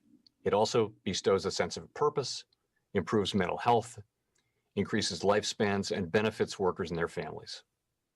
I'm confident that with our collective efforts across the government and the private sector, our nation will make sustained progress toward our national goal of maximum employment. Thank you. Thank you, Jay, for sharing your insights and your service to our country. We'll now move to the question and answer portion of our program. We've got two superb questioners today from the club. We have the Economic Club of New York's Vice Chair and W.R. Berkeley Professor of Economics and Finance and Dean Emeritus of NYU Stern School of Business, Peter Blair Henry. And we have club board member and Robert M. Barron Professor of Economics at Harvard University, Greg Mankiw. So I'm going to turn over the floor to the three of you, and I think, Peter, you have the first question to kick it off. Thank you, President Williams, and thank you, Chairman Powell, for a broad and very insightful set of remarks that I think really framed very well for us the importance of both returning to and staying at full employment and its role in driving broad-based and inclusive prosperity. And you also mentioned, of course, the importance of health in the return to full employment. So the question I'd like to ask you, Mr. Chairman, as you're well aware, the American Recovery Act is currently being debated fiercely inside and outside the halls of Congress. And one of the topics which has been under much discussion is the extent to which, given that we are now below full employment and we have an output gap, given the numbers that are being debated presently in the American Recovery Act and what the implications would be for the increase in GDP that we would see as a result of these fiscal measures, what do you and your colleagues see in terms of the size of the gap we currently have in the economy at present relative to the increase in GDP that would bring us closer to being at sort of the full employment level of output, given the numbers that are being thrown around? How much space is there? So Peter, I guess I need to start by saying that the question of how much to spend and what to spend it on, that's really one for Congress and the administration. And there's a discussion going on right now about those precise questions, and that's appropriate. So, but not really appropriate for me or for the Fed really to try to get into that discussion. You know, we have very important goals, and Congress asks us to achieve those goals and gives us independence to do so. But the other side of that is we should kind of stick to our knitting a little bit. So I'm a little reluctant to get into what is clearly a very active debate. I will say a couple things. One, fiscal policy has been absolutely essential in this recovery. This was a very different kind of a downturn, which really it wasn't that something was wrong with the internal workings of the economy. It just was this really natural disaster hit, and people's incomes in many cases were just extinguished really quickly. So it was about income replacement. It's also now about stimulation of aggregate demand, but it wasn't really about a demand shortfall or some kind of imbalance in the economy. So fiscal policy really came through with the CARES Act and then followed up. And I would just say it is the essential tool for this situation. And you know, we of course will continue to support this as far as for as long as is needed with our tools. I guess I will also say that that measures of potential output there's a wide range of estimates, and I think it's hard to really. I talked about this at Jackson Hole actually a couple of years ago. You want to be careful with relying too much on real-time estimates of potential output or the natural rate of unemployment for that matter, or for that matter the neutral rate of interest. My question is related. As you pointed out in your remarks, Mr. Chairman, the United States has not experienced significant problematic inflation for many years, because since I was a student in the 70s and early 80s. But with all the monetary and fiscal stimulus being applied right now, together with some supply chain disruptions from the pandemic, some observers fear that we might experience problematic inflation as the economy recovers. For example, Larry Summers raised this possibility in a recent Washington Post column, which I'm sure you saw. Do you have any indicators of inflation or future inflation that you watch particularly closely? Or are you just waiting to see actual inflation before the Fed starts to worry about it? So Greg, as you would imagine, we monitor a very broad range of inflation indicators, both in inflation expectations, where we actually have an index of common inflation expectations. So these are survey expectations or market-based break-evens and that sort of thing. Also, of course, PCE inflation is our chosen metric, but we do look at wages and other means. So, of course, it's half of our mandate, and so we have, we do a lot, and we have a very strong group of inflation economists, and it's one of our major focuses. I'll just say, I think the bigger picture still is that we've seen, as I mentioned, 3 decades, a quarter of a century of lower and more stable inflation, and we've seen really the last decade be characterized by global disinflationary forces and large advanced economy nations struggling to reach their 2% inflation goal from below. So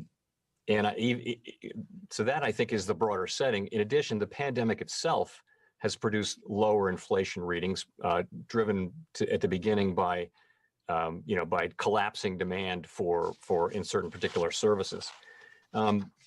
As we look forward, as the very low readings of March and April of last year fall out of the 12-month window, we'll probably see an increase, but in readings. But that's really not going to mean very much. You're going to see it won't be very large or persistent in all likelihood. It's just a function of those readings falling out. Well, we also may see, as the economy reopens, we may see a burst of spending. We don't know this, but many are monitoring for that. If the economy reopens, there's quite a lot of savings on people's balance sheet. There's monetary policy, there's fiscal policy. You could see strong spending growth, and there could be some upward pressure on prices there. Again, though, my expectation would be that will be neither large nor sustained.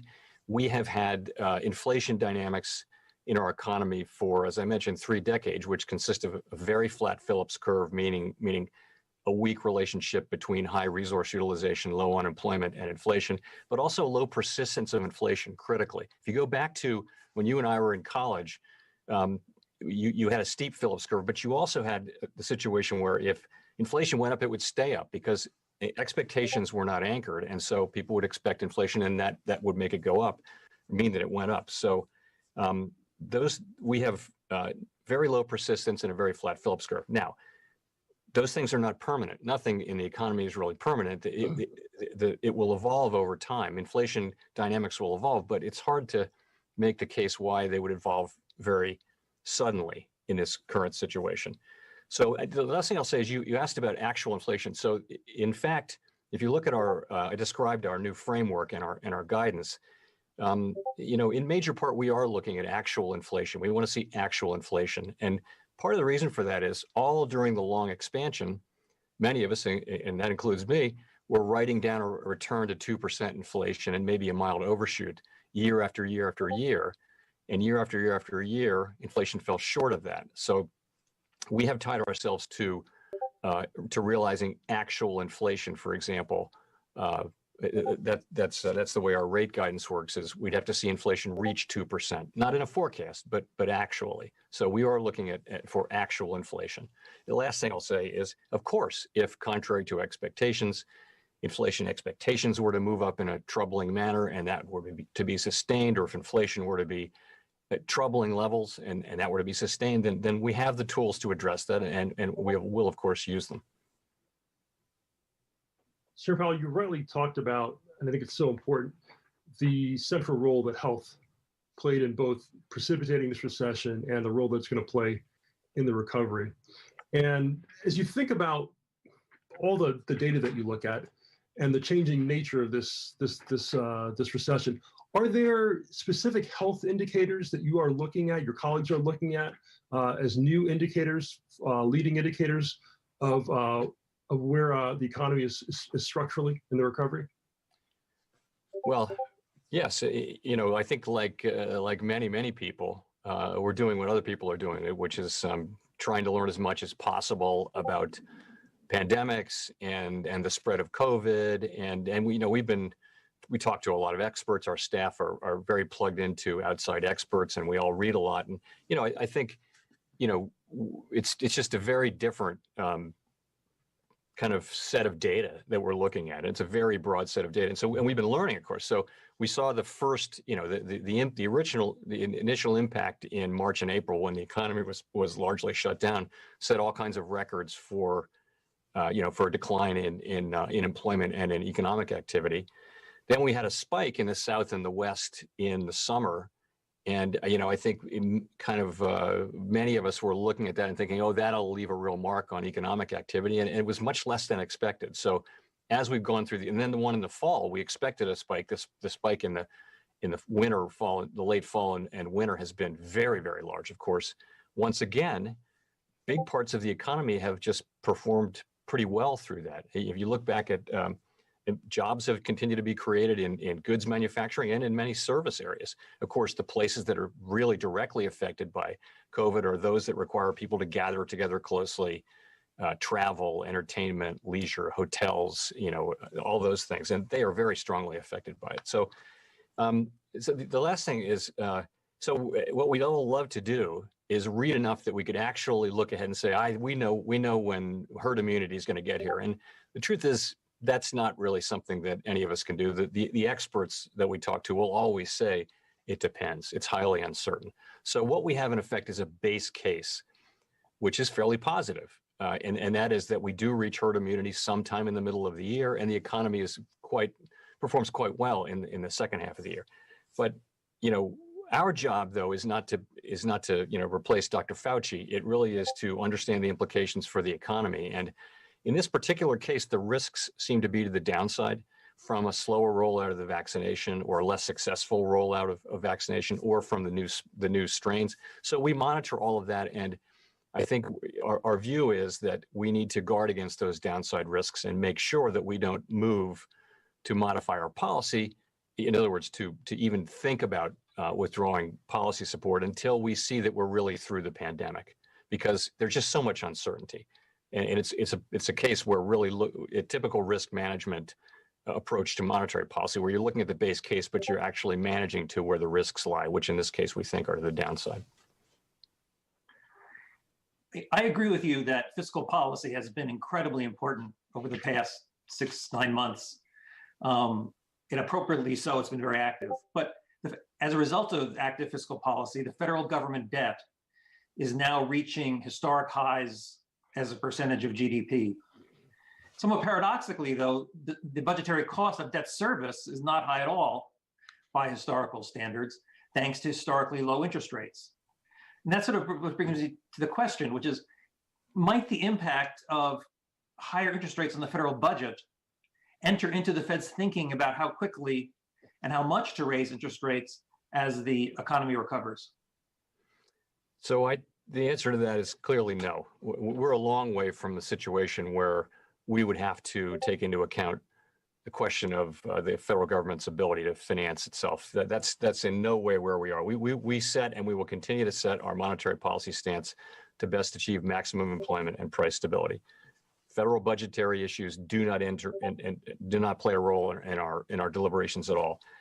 As a completely separate matter, and so that's my answer to your question. As a completely separate matter, the U.S. federal budget is not on a fiscally sustainable path.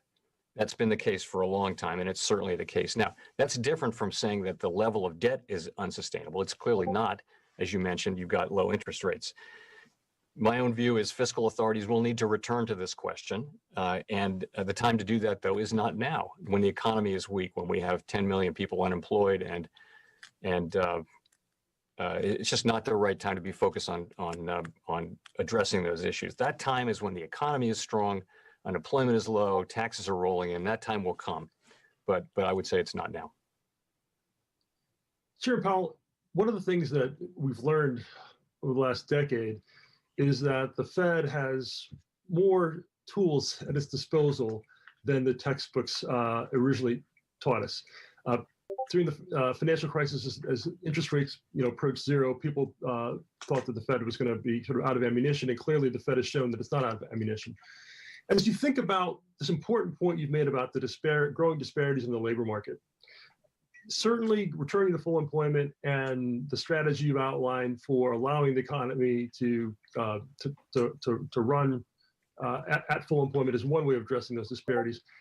Is there thinking within the Fed about tools that are clearly within your mandate that are sort of more creative, if you will, that will help you think about ways in which to more directly, if you will, address these disparity issues, other than the blunt instrument of just the federal funds? So we're an unusual organization because we have a very specific mandate and very powerful tools, important mandate, and we have this grant of independence, meaning that that under current law, our decisions can't be reversed, and we have long terms, and they're not synchronized with election cycles or anything like that. So, and that should be a rare in a healthy, functioning democracy. That should be rare because most things should be subjected to to regular popular democracy, and because of our unusual nature, of course, we work really hard to be transparent and find accountability and therefore democratic legitimacy. It's very important that we do that. But I think given our precious independence, which allows us to do things without regard to politics and without regard to political cycles, I think people generally understand that that's a good thing, that's an institutional arrangement that has served the public well. But the other side of that is we do not seek to venture into what is effectively fiscal policy. When you're talking about targeting groups who are very needy, very worthy, and targeting them with resources, that's fiscal policy. That's what you're elected to do. Nobody elected us. And so I feel like it's very important that we stick to our assignment from Congress, maximum employment, price stability. Well, of course, we're also involved in bank regulation, the payment system, and other things. But I do think the tools you describe really are tools of fiscal policy specifically. And we do not seek them. I mean, I think we should stick with what we're doing and let the fiscal authorities do what they do. It's a very important point you made. I asked the question as a teacher because I think it's important for people to understand the distinction between what the Fed does and what other people might like the Fed to do. Very important. I agree, Peter. Since you brought up the issue of transparency, I'd love to ask a question about that. Now, transparency is obviously something that can have different degrees, and everybody's in favor of transparency. But some people take transparency to a very far extreme. I mean, the most extreme case I can think of is Ray Dalio's firm that literally has every conversation recorded and posted so everybody can see everybody talking to everybody else. I presume you wouldn't want that degree of transparency at the Fed. I've wondered, in talking to former Federal Reserve governors, whether the transparency rules have gone too far in some cases to make it hard for governors to have informal meetings among themselves. Do you think it's in some dimensions maybe we've gone too far in requiring transparency, and therefore make it hard for the Fed to have private conversations? I guess I would say it this way. There are some aspects of the transparency scheme broadly that are that if I had a blank sheet of paper, I wouldn't do them that way. And you mentioned government in the sunshine, and we can only have a certain number of governors, and so that's not great. And actually, we got a waiver of that during the acute phase of the crisis. We got a legal waiver in the first CARES Act. So, and that enabled us to not have to worry about that, be able to talk. So I do think that is challenging. You know, if for the 6 governors to have lunch together, we have to just be super careful. And it's like, anyway, but I will say that by and large, I think the transparency, the move to far greater transparency really over the last almost 30 years now, high 20s, has really served the public well and is appropriate in our system of government. You know, we are so transparent now, and by the way, we keep finding new ways to be transparent, and I think it works. You know, we're very focused on my colleagues and I are on engaging with those who have oversight over us in our form of government. And that's the legislature in our form of government. In many others, it's the finance ministry. But here, that's who has oversight. So we're up there a lot. That's more transparency, more press conferences, more reports. And I think it generally has been a very successful program. That's not to say, though, as you point out, that there aren't a couple of things that I would, in the dark of night or otherwise, be willing to change. Chairman Powell, I'd like to talk for a second about the global economy. Every central bank has its particular mandate and is, of course, focused on doing the best to fulfill that mandate for its domestic economy. But central banks are also in constant communication with one another to make sure that we're doing things in a way that doesn't undermine kind of global prosperity. Could you talk a bit about anything you can share with us about how you're thinking about global policy coordination at the moment, and maybe at a more personal level, how challenging is that at the moment, given that you're not seeing your colleagues in person? So I didn't, until I became chair, I didn't realize how much of the job or how much time is invested in developing those relationships and in being in regular communication with other central bankers and other policymakers around the world. It really is. It's very important, and you saw, and as the COVID event really demonstrated, these developments, economic and financial market developments, they often have global implications. And so, the channels that we develop during more peaceful times become very, very important. So, and that means but you're right. We go to Basel 6 times a year for maybe 3-4 days. And meet, and there are a lot of one-on-one smaller meetings, and then there are group meetings, and it's just extremely useful to hear from other central bankers what really is happening, what really are their concerns, and it does inform our understanding of what may happen with our economy. And as I mentioned, it really puts us in a situation where when things go wrong, we know each other and we can talk on the phone, which we did a lot. And so we're still having all those Basel calls and other calls, G7, G20 calls. They're all calls now. They're not meetings. And, because you sort of have a stored up amount of goodwill and knowledge of each other, and we're still doing that. And it's still effective, I would say. But yes, it's not the same. The difference is you can have the Basel meetings on the telephone, but you won't have the time having lunch and just seeing each other in the halls and that kind of thing for 3 days. So it's a very important aspect, and I think the activities really do help us do our jobs better in serving the American public. After the Great Recession and the pandemic recession that we're just getting out of now, the Fed balance sheet is vastly different, much larger than it was, say, 15 years ago. Now, I know this is not the time to shrink it. You're not. But look at past the current crisis and look ahead where we might be 15 years from now.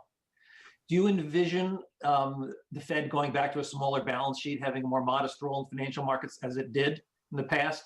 Or do you think we're in a new world where this expanded balance sheet is a permanent fixture of the financial system? I do want to begin by agreeing with your first point, which is the economy is far away from maximum employment and stable prices, and the balance sheet will be the size that it needs to be to provide support to the economy. And as you know, we're currently buying assets, and it's a key part of what we're doing in providing overall accommodation to the economy. That is our focus. We're not thinking about shrinking the balance sheet. Just to be clear, I just want to make sure that that's out there. But to get to your real question, in the long run, our balance sheet will be no larger than it needs to be to meet the demand for our liabilities and allow us to implement monetary policy effectively and efficiently. So it really is, in the long run, it's demand for our liabilities, which are the two biggest of which are currency and reserves. So when we buy assets, we're really thinking about buying assets. But when the pool of assets declines over many years, as it did after the global financial crisis, it really is the public's demand for our liabilities. So we will return to a place gradually with tons of transparency and not beginning anytime soon, to a place where really the size of our balance sheet is set by the public's demand for our liabilities. It won't be the $20 billion balance sheet that we had in 2005. It won't, and that partly is just that growth of demand for currency has been surprisingly high at a time when in many other parts of the world, people are declining to use currency. Demand for reserves, though, reserves are the most liquid asset, and they're in high demand for banks to meet their liquidity requirements and payment utilities and all that. So the longer run, though, so we will get back to that, and